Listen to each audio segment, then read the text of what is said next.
Good morning. My name is Sonia Veck. I am Associate Professor of English and Catholic Studies here at the University of Mary, and I'm so happy to be able to welcome you to our 9th annual Saint Hildegard Lecture. The Saint Hildegard Lecture is named after an 11th century Benedictine abbess. It is so named because she represents the integration we seek in the Catholic Studies program, as she was a mystic, a musician, a poet, and an expert in medieval medicine. This lecture is an annual tradition in Catholic studies. Every year, we bring significant Catholics to campus to reflect on the importance of the three main themes of our program: the relationship of faith and reason, the role of beauty and art in culture, and our mission, which is to transform the world.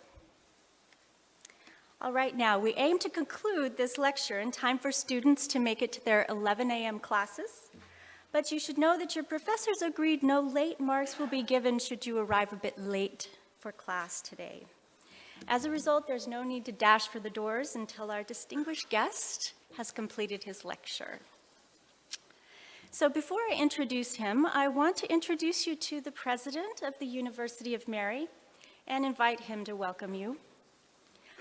Monsignor James Patrick Shea was ordained a priest in 2002, and in 2009 became the 6th president of the University of Mary. In 2010, he inspired and oversaw the formation of our Catholic Studies program. He has studied widely in many disciplines at several universities, and for that reason, he is committed to integrating within himself, as well as in our students, the vision of whole person formation we seek in our Catholic studies. With his integrated vision of Catholic education, Monsignor Shea has led the University of Mary to tremendous growth in programs, facilities, faculty, and students, and staff. Please join me in welcoming Monsignor Shea to the podium.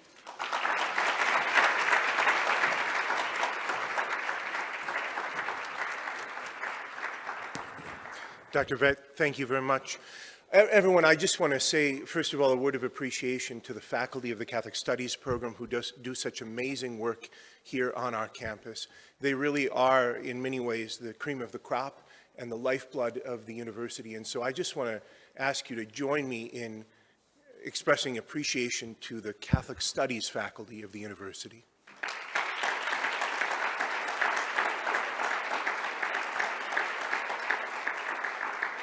In a moment, Dr. Veck will explain to you in the introduction how distinguished our guest is today. To receive a lecture on this campus by Dr. Russell Hittinger is indeed a great honor. But for me, there's a personal aspect to it, and I'll simply say this. You should know that Dr. Hittinger was my first philosophy professor at the Catholic University of America. I had spent 2 years, about 100 miles from here, at a small Presbyterian college, and then I entered the seminary and transferred to the Catholic University of America. I entered into a set of circumstances that I was completely unfamiliar with. I was a farm kid from the middle of nowhere in the last days before the internet, and here I was in one of the great capitals of the world, at the philosophy program at the Catholic University of America, which then, as now, is very distinguished. And the people that I was going to school with had already been added in a serious way for 2 years. They knew Aquinas and Aristotle and Plato and even Wittgenstein and Quine and other people, and I knew nothing about nothing. So the first class that I took was with Dr. Russell Hittinger, Natural Right and Natural Law. It was the junior seminar. I went to class every day seized with terror that I would be found out to be, as I knew myself to be, far and away the stupidest person in the room. And that was not, in looking back, indeed, it is not false humility. There were very distinguished people in that room who today are prominent public intellectuals and great philosophers and very highly paid attorneys. People like Greg Williams and Eric Anderson, Mark Kajowski, Natalie Polzer, Angela Knoebel. Angela went on to do a master's degree in chaos theory at the University of Maryland and then did her doctorate with high distinction at Notre Dame. Today she is the director of the graduate program in philosophy at the University of Dallas. Eric Anderson that year was running for student body president. He made a campaign promise in the course of running for president that if he were elected as president of the student body, he would immediately disband student government because nobody cared about it. When he lost, he claimed all of the votes of the people who hadn't voted, claiming the apathy vote, and declared victory. And then he took his government into exile and spent the rest of the year writing letters to the student newspaper from exile. At a campaign rally, he gave out free cans of Pepsi because the university had an exclusive contract with Coca-Cola. So it was into this set of circumstances that I arrived. Speaking of circumstance, one of the things that Dr. Hittinger taught us about was how to analyze a moral act. And so there we were in class one day, and he was saying it's object, intention, and circumstance. And so we need to have an example. And he said that the example would be copulation. I was startled deeply. I thought, are we really going to talk about sex here? We had not done that at the Presbyterian school that I had been at before. And he said, well, is it good or bad? And the class said, well, it's not bad. And Dr. Hittinger, he said, no, that's right, it's not bad. And, you know, if the intention is unitive and procreative in the marital embrace, that's great. And then he said, but circumstance also plays into this. He said, what if it happens on a city bus? And then he said, Mr. Shea, what if it happens on a city bus? I broke out into a full body sweat. My heart began to palpitate.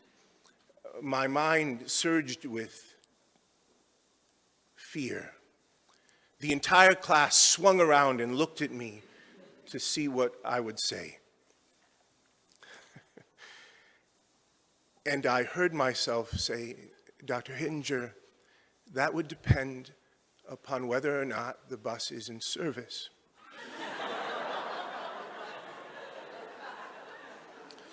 There, you see, that is the proper response. The response that I received that day was absolute solemn silence. No one moved an inch. Everyone froze, subtly frowning at me. I learned later on that that night they all went out to the Red River Grill on Capitol Hill and laughed all night about the farm kid. And my nickname for that year was Jim, is the bus in service, Shea? It's in the context of that story that, only in the context of that story, that it's appropriate to note that at the end of the following year, when all of us received our bachelor's degrees in philosophy, the philosophy faculty conferred the Edward R. Bram Award for Academic Excellence and Intellectual Promise in Philosophy to one student, and it was James Patrick, is the bus in service, Shea? Because justice sometimes happens. In the years since, Dr. Hittinger has gone on from the study of natural right and natural law to much work on the social teaching of the church. And again, Dr. Veck will tell you much more about that. I'm just so grateful, Dr. Hittinger, that you're here today. I'm eager to hear what you have to say. And I'm so happy that my students are able to meet the ultimate foundation for their president's unshakable self-confidence. everyone, welcome to the Saint Hildegard Lecture.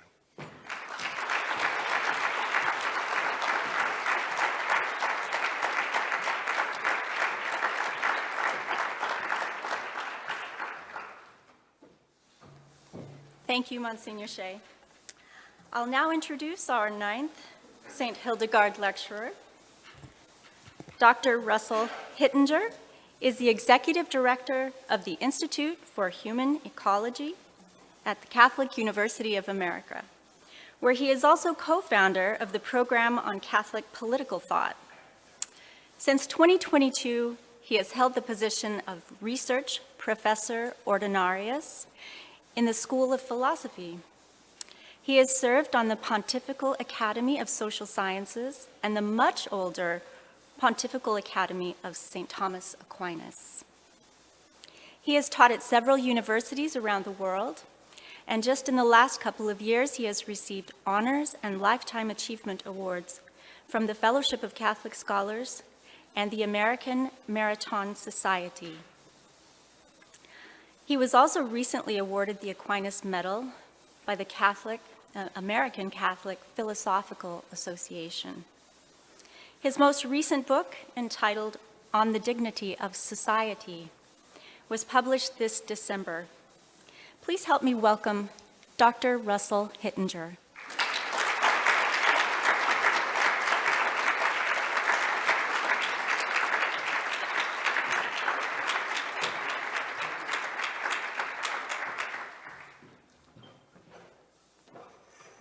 Slide. Well, thank you, Monsignor, and I do remember that. Indeed. I didn't know it was that initially traumatic, but you bailed it out. And thank you, Sonia, for all the work that you've done organizing this, and the many other people involved in Catholic studies. Just a note about that cover. Oh, it doesn't have Judas. They cropped it on the left hand. So this is a scene, I think it's entitled Il Café. And there are two sources of light. In the middle are the stars, and that represents natural law.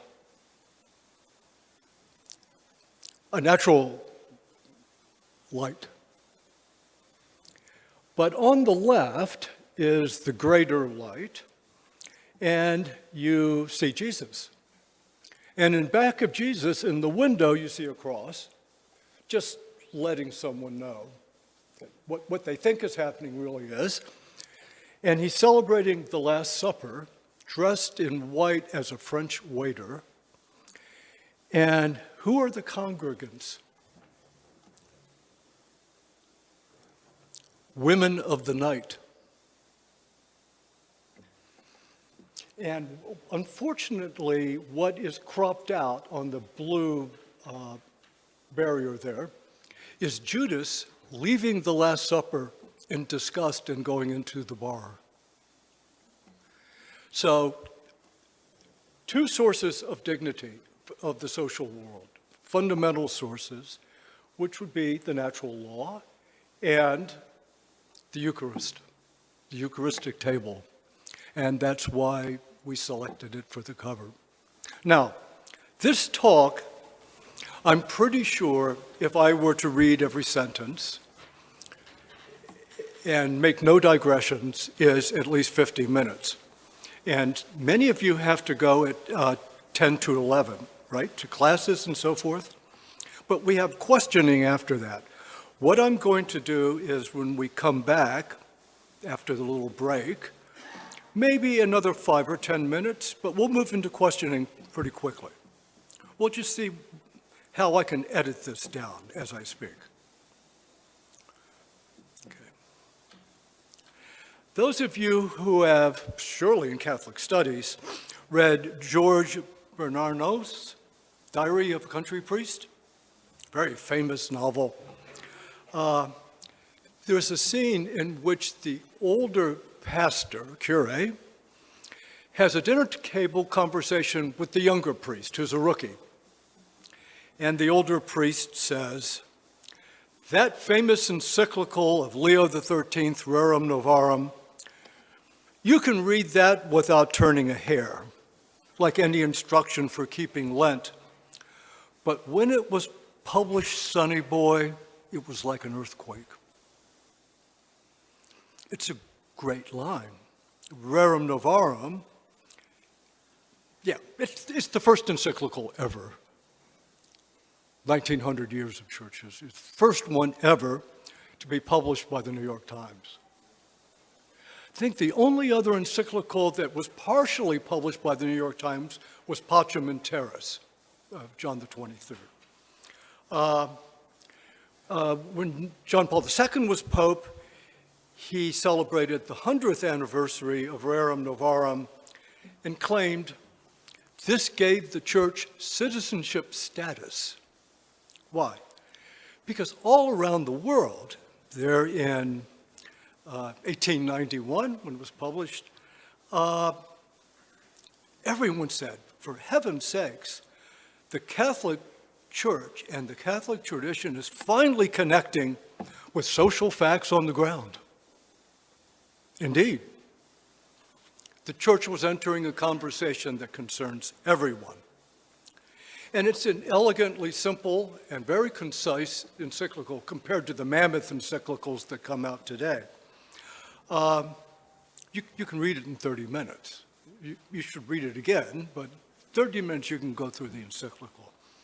It begins with a proposition taken from Thomas Aquinas, who took it from St. John Damascene. Man is made unto the image and likeness of God because the human agent is provident, both for himself and others, unquote. That's the beginning of the secunda pars of the Summa, is that quotation. Then he makes a series of fairly quick points. To work is human action. It's dignified and it's moral.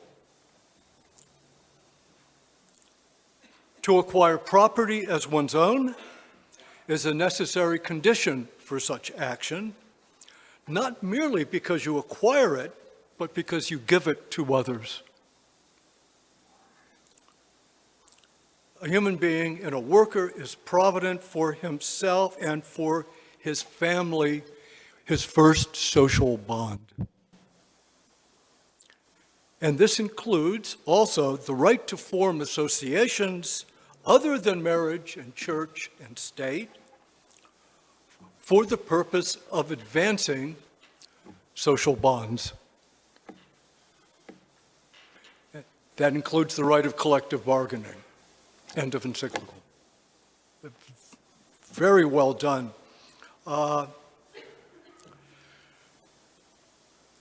But here's an interesting point. It was never called social doctrine back then. It was called Doctrina Civilis. It was called political, not social.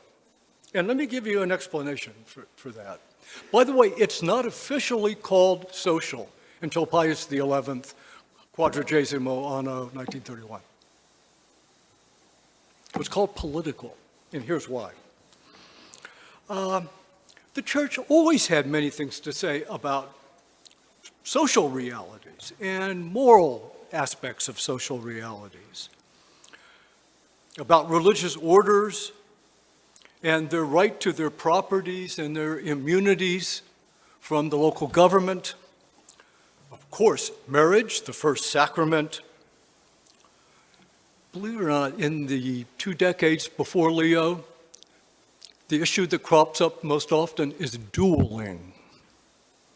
There's probably 10 encyclicals written about the problem of dueling.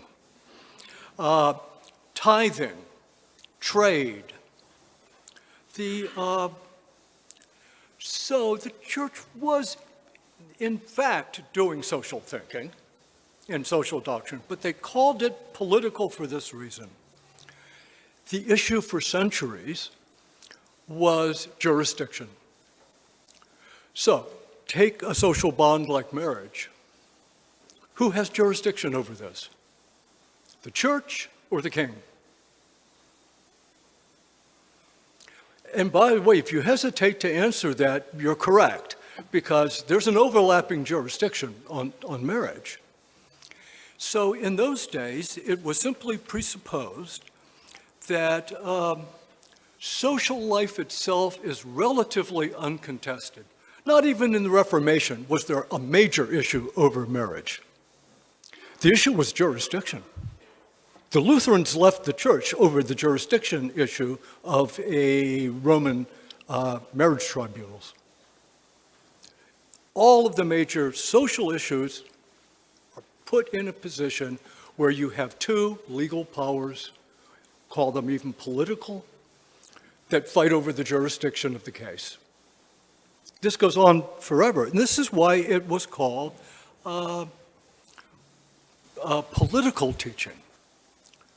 Not that it wasn't social, but it was the two great powers that had to tangle over life on the ground. Monastic properties is a huge issue for centuries. Who has jurisdiction over those? Whether the donor retains jurisdiction over the entire investiture controversy was over this. So anyway, what changed? Well, it was the French Revolution in the 19th century. In German lands, 70% of the rural population moved to cities.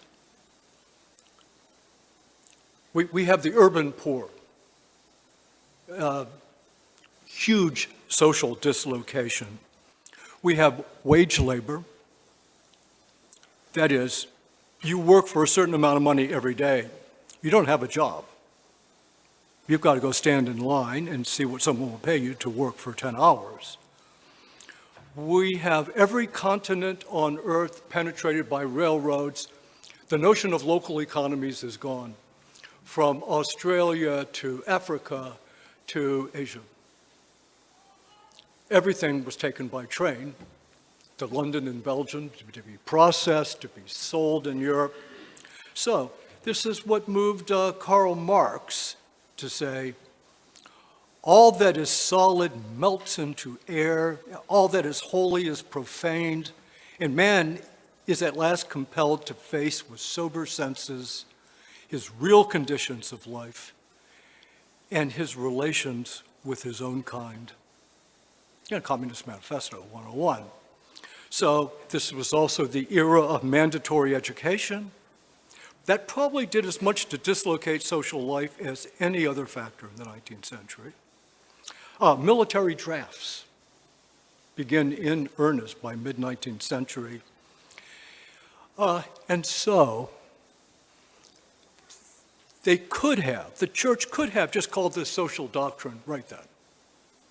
Because the main issues were not just jurisdiction, they were the dissolution of almost every kind of social bond, the precariousness of social bonds.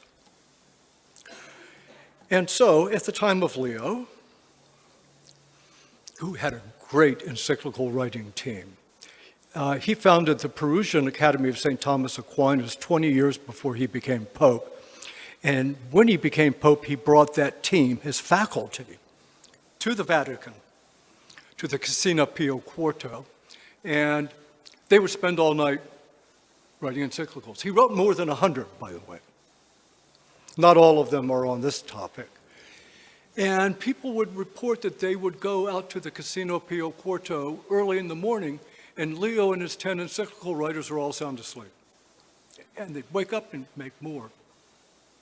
And the great advantage Leo had, the telegraph.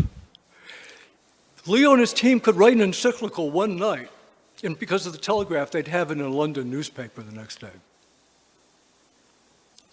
So, and here was what they discovered, even though they didn't call it social. from St. Thomas, Prima Secundae, question 26, Article A. We should measure the love of different persons according to the different kinds of union, so that a man is more loved in matters touching that particular union in respect of which he's loved. And again, in comparing love to love, we should compare one union with another. Now, this is right on ground zero of where social thinking has to start.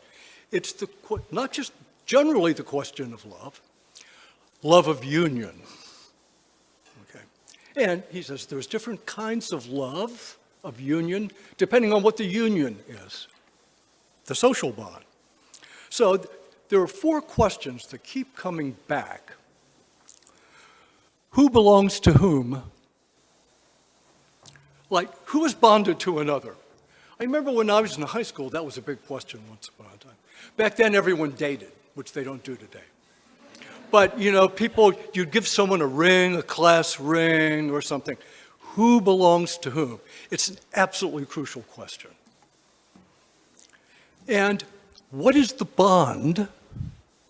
What kind of bond is it? In Thomistic terms, that's called the form. What is the form that's created by the bond? For what end or ends?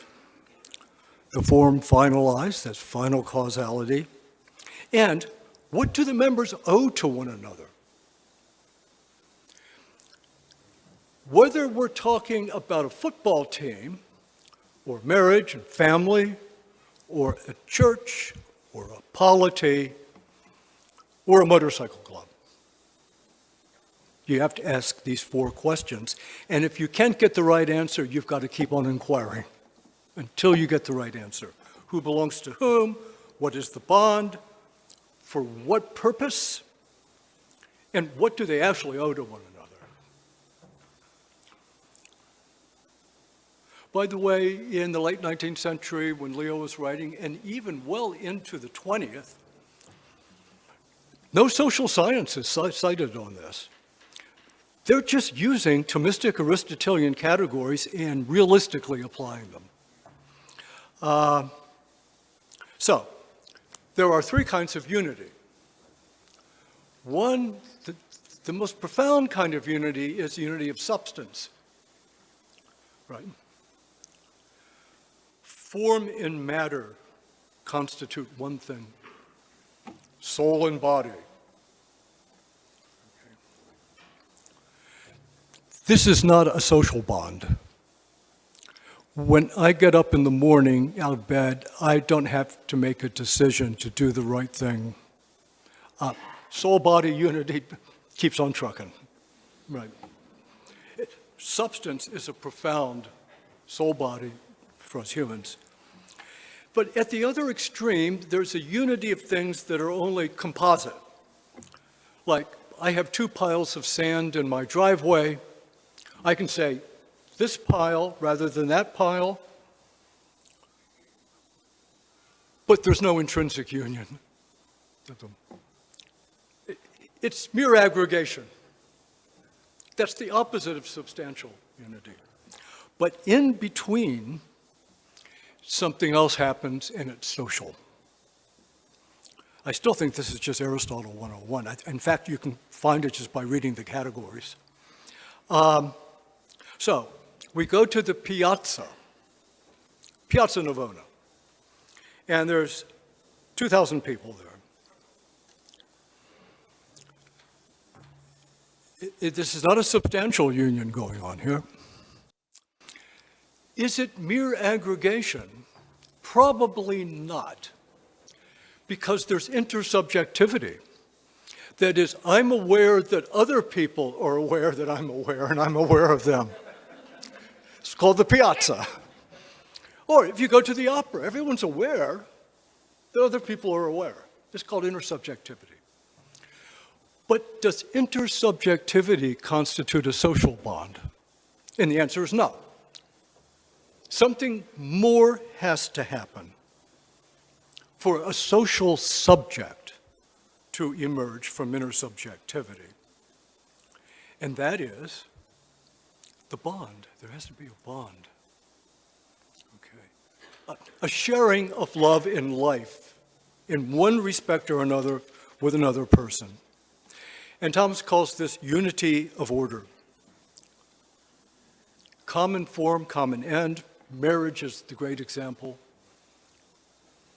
I take thee to be, to love and to hold, etc., etc. A bond is made, and it includes love, and it includes an end, or ends for marriage. We have three ends. Do you go to contemporary weddings? It's true on the West Coast, anyway. I'm always waiting for someone to make a promise. You know, people stand up in weddings today and they say, Jake he's a great guy. He took care of my cat when I went on vacation. And he reciprocates. Jane is a really good. And I keep on waiting. Are they actually going to form a bond?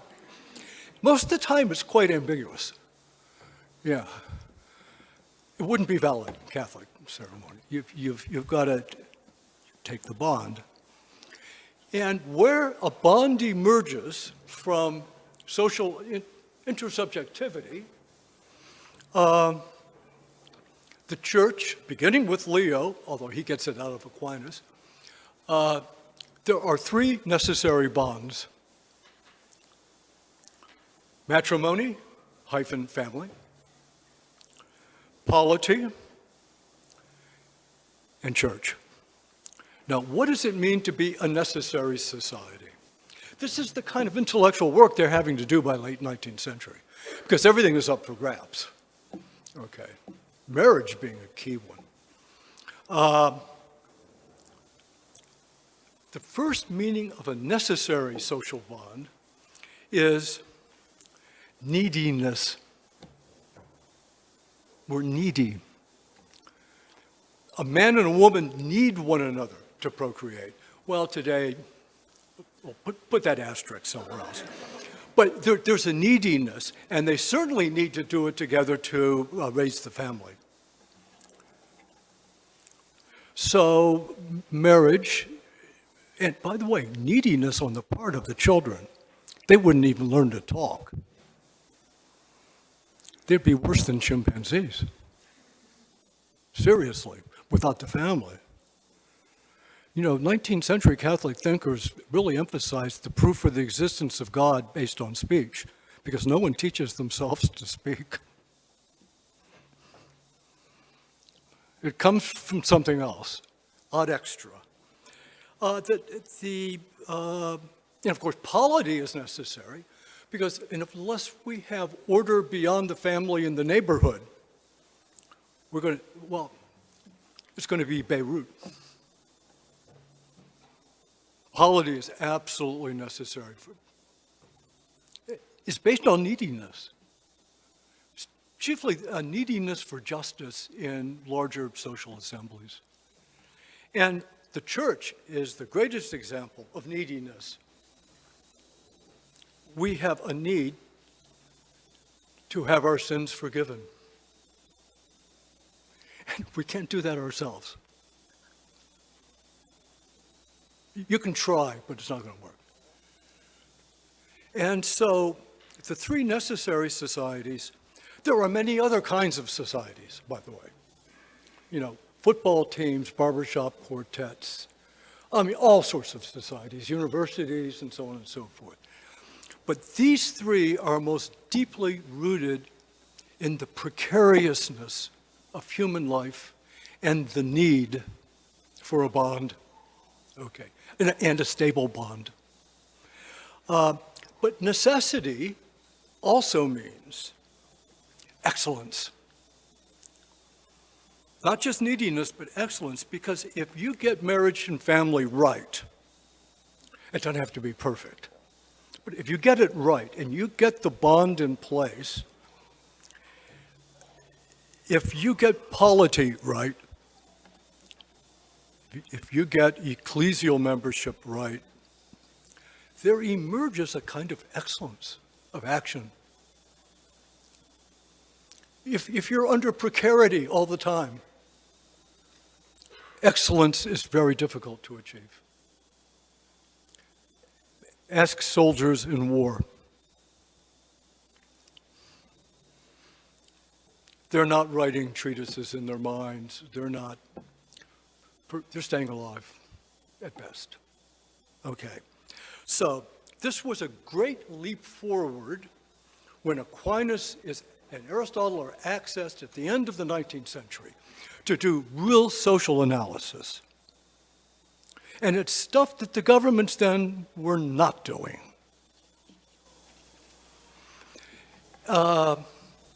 And this is what gave Catholic social doctrine citizenship status. People began reading some of these papal letters. And, whoa, this is good analysis. Very useful. Who belongs to whom? What is the bond? For what end? We should bear this in mind. By the way, there was another thing in the 19th century that was happening besides global economic dislocation and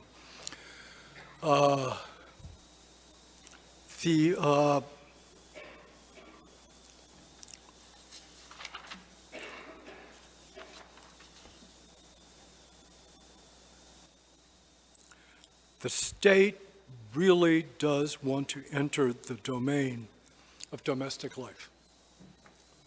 And it did so carefully, but obviously. And that was the schools. You know, the Catholic Church is the first one to respond to this, both in Europe and in this country. Once there's mandatory education, and that the government requires your kids to be educated at such and such a place and in such and such a way, it enters all three of the necessary societies at one blow. And the United States was particularly good, the Catholics in the United States, in having their own schools. Right? Now, why was it not called at once social? Because of a long legal tradition of calling it political. But there's another reason. Have you guys ever heard of the social gospel? Probably the biggest theological movement in Europe and America, late 19th century into about World War I. It's called the social gospel.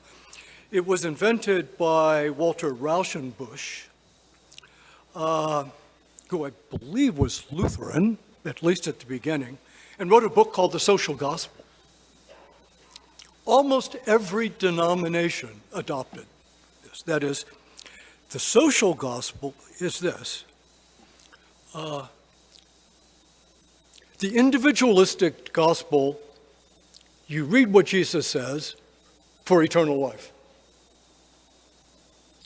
But the social gospel is to read what Jesus says in order to build a better world. That's where that phrase comes from, to build a better world. And I think that Leo and his students were leery of calling this work social doctrine, lest it be confused with Rauschenbusch, who was very popular in Germany at the time. So, now, I have a warning. This pontifical tradition wears out sometimes. Leo had a good run of it because Pius X and Pius XI were his students. He taught them in Rome. But after World War II, Pius XII is on duty, and he lives until 1958, one of the smartest popes ever, and central to the Department of State of the Holy See. He knew everyone and everything, He was an astute man, but he stopped writing. He wrote one social encyclical in 1939, a month after the invasion of Poland. It's really worth reading. It's really, really good.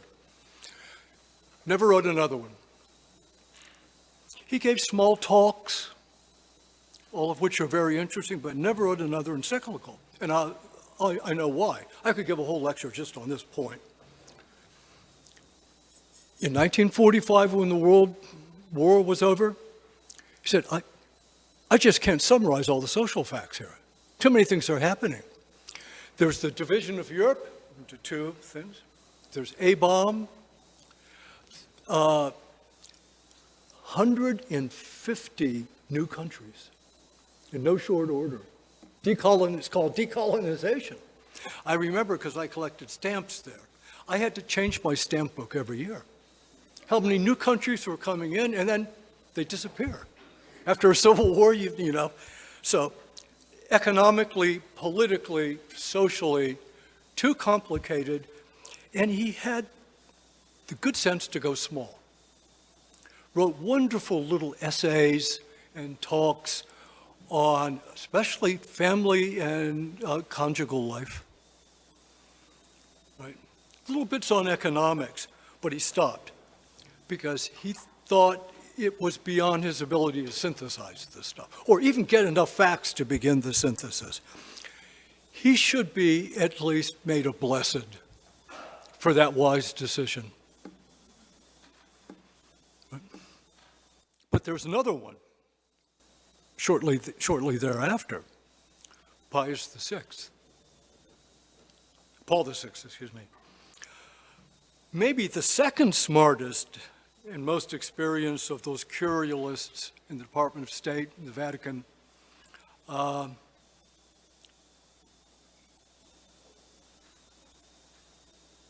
He became Pope after the death of John 23rd, and he wrote an encyclical. He was very proud of it. It's called Populorum Progressio. It's all on the theme of international development. So this notion of the bond kind of drops out at this point. But the finality is still there. We need human development from everything from scientific equipment to know-how in economics to this, that, and especially with regard to the Southern Hemisphere. By the way, it's the first papal social encyclical that never mentions Aquinas. He cites contemporary theological opinion and United Nations experts and all sorts of things. Well, it was not well received. I'm old enough to remember the first stirrings of the Novus Ordo Mass, in which the kiss of peace is introduced. And wise guys like me and others would turn and say, "May the development be with you." It was mocked.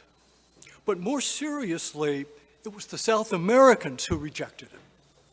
And he thought this was all for you guys, and this is the beginning of liberation theology, is they thought that Populorum Progressio was Northern Hemisphere coming to tell us about development, which means rich corporations are going to start ripping us off everywhere, which is kind of what happened to a certain extent. He stopped writing. And he lives all the way until 1978. This is 1966, Populorum Progressio, just stopped. He did write Humani Vitae, but no more social. And he explained why. Quote, "In face of such widely varying situations, it's difficult for us to utter a unified message and to put forward a solution which has universal validity." There's more to that quote than what I just read.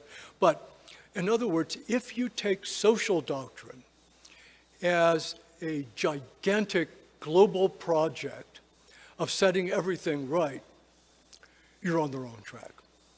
First of all, no one can comprehend all of this. And it's changing very quickly. They needed to stay in the bounds of who owes what to whom, what is the bond, what is the end, et cetera, et cetera. But they slipped out of that mode. By the way, JP2 steps right back into it. Remember the first thing JP2 does after he's Pope? Marriage, marriage, marriage. Right? His Wednesday audiences on the original unity of Adam and Eve. JP2 goes right back to that Thomistic framework with a lot of other things included. But say, we first have to, what is the bond? From marriage to church to workers, even workers, okay. And his encyclical writing was very successful. Just about till the end, very, very successful. And I urge you to get a copy of the Catholic University new translation of The Acting Person, which includes 6 or 7 essays that Wojtyła was writing from the late 1950s. And they're all on what is the social bond. And it was Wojtyła who kept on insisting that of the 3 necessary societies, polity might be the least important because it's downhill from culture.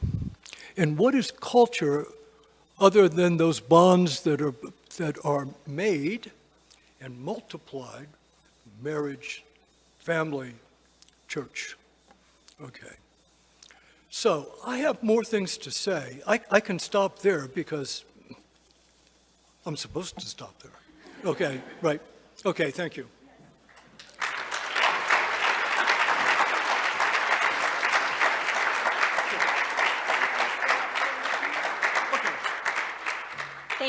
Thank you, Dr. Hittinger. All right, at this time, if you need to go to your 11 o'clock class, please do so. If you're staying for the rest of the lecture and for a question and answer, do please come up a little closer so we can talk together and Dr. Hittinger will take your questions. Have you heard of or read the work of Case and Deaton? 2 social scientists, highly respected. They've won every kind of social science award. They work as a team. About 5 years ago, they issued a document on mortality and morbidity among alienated males. It was a real social science study. They were trying to discover or find evidence for, even in the causal order, for why 30-some-year-old, 40-something-year-old men are dying so quickly. Mortality and morbidity, getting diseases. And so they did a study, and they found 3 axes, so to speak, that they had in common. These cases had in common. First, almost all of them are alienated from their wife and family.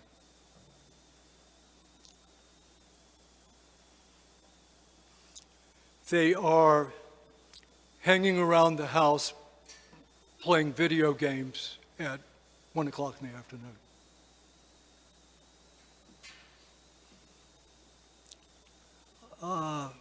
So, the second is pathetic hatred of any kind of political authority. They don't like their mayors, they don't like their political parties, they don't like the governor, they don't like the president. Third, they don't go to church, or something kind of like church. The steepest decline demographically away from religion in our society are not 25-year-olds. They're like 35 and 45-year-old men who have these other characteristics. Now, because this is social science, they don't claim anything more than correlation with this. And good for them, they know when to stop. But as I've just described them, those are the three necessary societies. Marriage, family, polity, and ecclesial. And the precarity that ensues upon fumbling these things, or alienation from these bonds, has impact in the real world. That's the way you should do social theory. You should actually look and see what the world is like and study it and resist generalizations. So there was a recent papal encyclical that uses the word family 40-some times, and only in 4 instances did it refer to a real family. Yeah. See, that's not looking at the real world. It's trying to do something up here. Well, it's trying to do something that international organizations do, I think. Generalizations about social reality for building a better world or something. But it's not concrete, and it's kind of a mess. But if you read Case and Deaton, you'll see how to do it. And you have to look at facts. Why are people unable to sustain the necessary bonds? I propose that in the Leonine tradition, they actually looked at this carefully. Rerum Novarum is full of this kind of analysis. What happens when people are not paid for their work, et cetera, et cetera? What happens to the family? That's the direction I want to go. But if you, well, we don't have the book cover. All of this stuff is in my book. Okay, open for questions.